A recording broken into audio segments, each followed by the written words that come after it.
All right, so get this. Today, we're diving into something pretty intense, modern warfare and Israel's defense systems. You guys sent over some seriously heavy material on this. Yeah, it's pretty wild. Yeah, and to be honest, some of the stuff they've come up with, it's like straight out of a futuristic thriller, you know? Yeah. Except this is the real deal. Oh, absolutely. It's cutting edge stuff. So before we even get into the how, let's talk about the why. The sources you sent paint a pretty intense picture of the threats that they're facing. They really do. And, the numbers themselves are pretty staggering.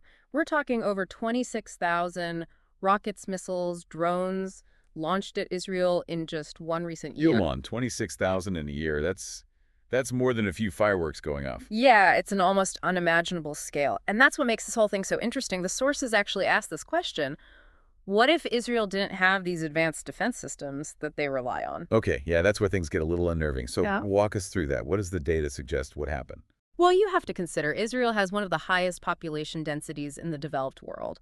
So if those projectiles were evenly distributed, we could be talking about a combined total of over 5 million casualties. 5 million. That's just, I mean, that's almost incomprehensible. Yeah, and I think that really highlights the gravity of the situation. It's a stark reminder of what's at stake and why these defense systems are so crucial. Yeah, it really underscores just how effective these systems must be. Thankfully, we haven't seen that hypothetical scenario play out. They're clearly doing something right. Yeah, they are. And that's what makes this deep dive so fascinating. We get to explore how they've built what's essentially a technological shield against such overwhelming odds. So let's break down that shield. Mm. What are we talking about here? What kind of technology makes this level of defense even possible? So it's not just one system, right? It's a multi-layered approach, like layers of a cake, each one designed to intercept different types of threats. The first layer, the one we hear about most often, is Iron Dome. All right, Iron Dome. It's famous for being incredibly accurate, right?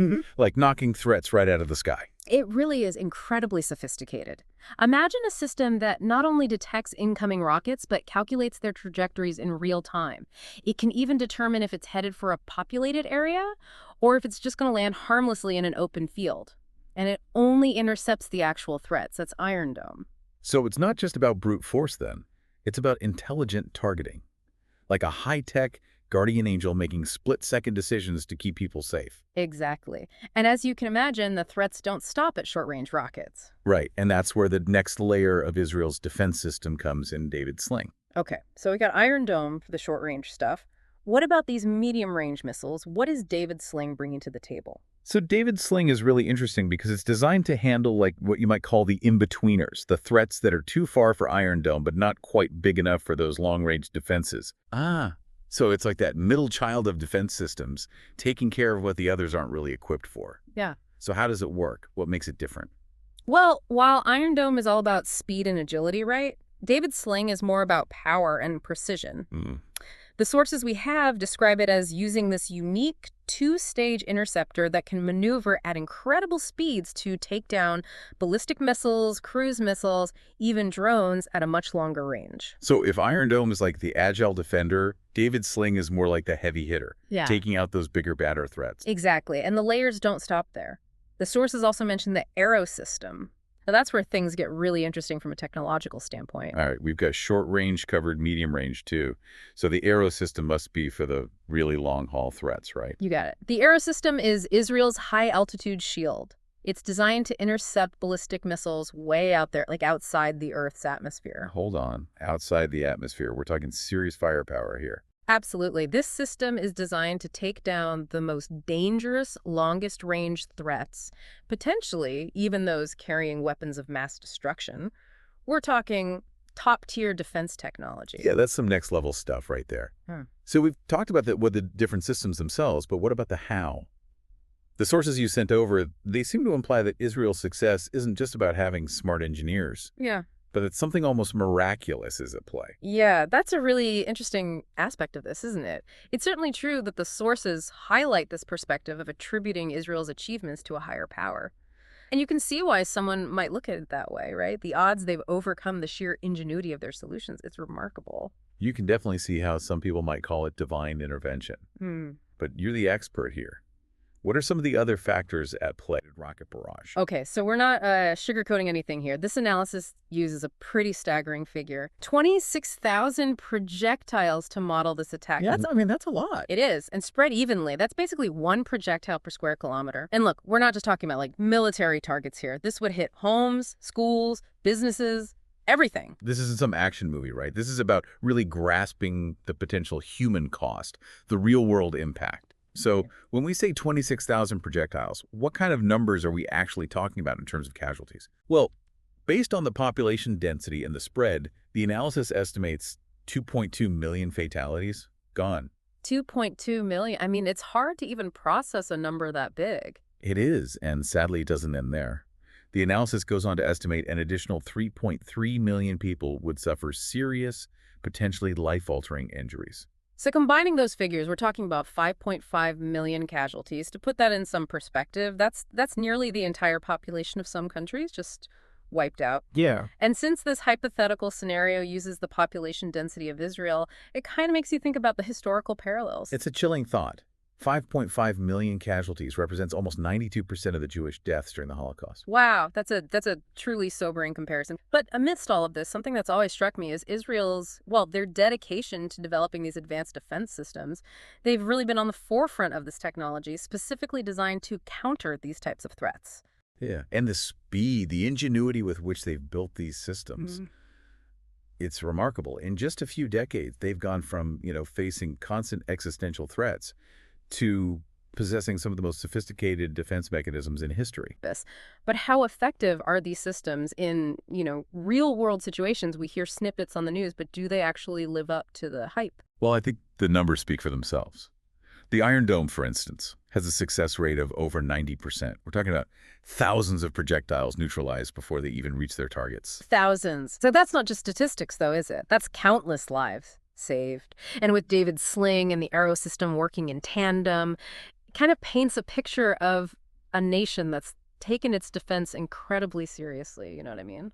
Yeah, I mean, it's a level of, I guess you could say, preparedness that's sort of born out of necessity, right? Israel's geographic location and the constant threats they've faced, that's really driven this remarkable innovation in defense technology. It's like they've had to become masters of like anticipating and countering whatever is thrown at them.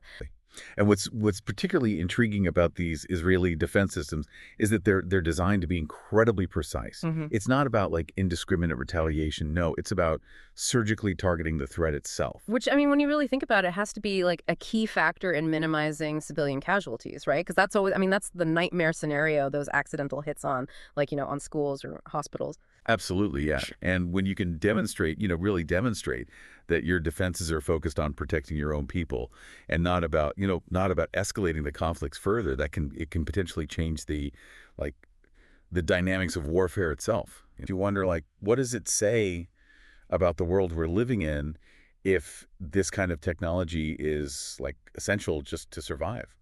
That's the million-dollar question, right? It's something we all got to think about. Yeah, no, it really is kind of mind-bending when you think about it. We're celebrating these incredible inventions, right? These amazing feats of engineering and stuff, but they only exist because things are, kind of messed up. Yeah, for sure. It's like a weird thing to celebrate, right? But I think it's important to see both sides of it. Absolutely. We can marvel at the tech, but we also got to face the reality of why we need it in the first place. And, thinking about the sheer scale of devastation and the incredible technology used to counter it, well, it kind of brings us to a bigger question, Yeah. What does it say about where we are as a species when we need this level of sophisticated defense just to exist? Yeah, and that's something that's been on my mind this whole time, on the one hand, it's amazing to see what we can do when we really put our minds to it, how we can pull together to protect ourselves. But it's also kind of scary, right? The stuff exists because the threats are real. It makes you think about what's coming next, What's the future going to look like if this is just the new normal? Totally. And that's the heart of the matter, right? This isn't just about gadgets and war games. It's about the future we're creating, all of us, developing and, actually using these defense systems. It's a whole new chapter in how we handle conflict and global security. We got to grapple with some tough questions What is war even going to look like in the future? What's the role of all this technology? Can we be smart enough to innovate without, destroying ourselves? It's a lot. But hey, that's why we do this, right? To like dive into the deep end and really think about this stuff. So as we start to wrap things up here, any like final thoughts, things you want our listeners to sit with? I think the big takeaway here is like, we've looked at how bad things could get and we've seen the incredible ways people are trying to prevent that. But the real question is, what does it mean for us? If this level of defense is necessary, what does that say about the future we're all building? It's a question we all got to answer. Well, on that note, thanks for joining us for another deep dive. Until next time, keep asking the tough questions, keep searching for answers, and keep the conversation going.